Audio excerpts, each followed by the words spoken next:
Je viens de suivre notre président de la République pendant 2 heures et demie.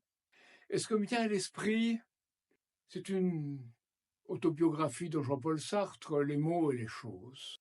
Eh bien, les mots, rien sur les provocations de l'OTAN en Ukraine, rien sur un peuple qu'on envoie se faire tuer pour des intérêts qui ne sont pas les siens, rien sur l'oligarchie financière qui porte la guerre, rien sur l'Union européenne qui en est le soutien, rien sur une culture de la vie, rien sur une culture de la découverte, rien sur la culture tout court. On a des questions découpées en tranches, chacune d'entre elles portant sa propre logique, mais aucune se référant à un ensemble, c'est-à-dire qu'on est devant un devoir d'élève, de très bon élève, mais pas sur l'engagement d'un chef d'État.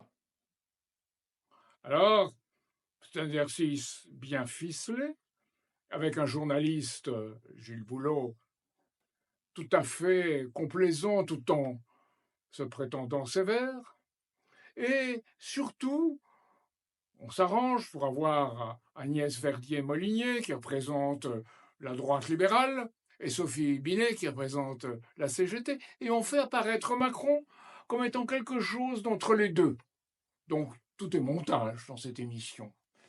Et puis la fin, une formule finale d'une généralité désolante. Rester libre, une armée plus forte, une économie plus indépendante, une jeunesse protégée et éduquée. Nous y œuvrons, mais il n'y a rien derrière, rien.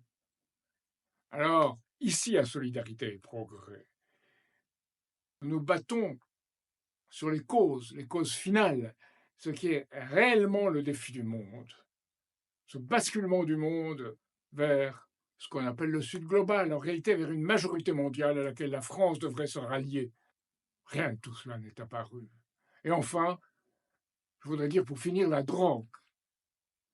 On a vu toute une série de mesures proposées, mais rien sur la mafia qui mène le monde et qui est la cause de cette politique de la drogue. Et c'est là, je crois, que c'est le symptôme de l'absence totale de réalité de ce que nous avons vu ce soir.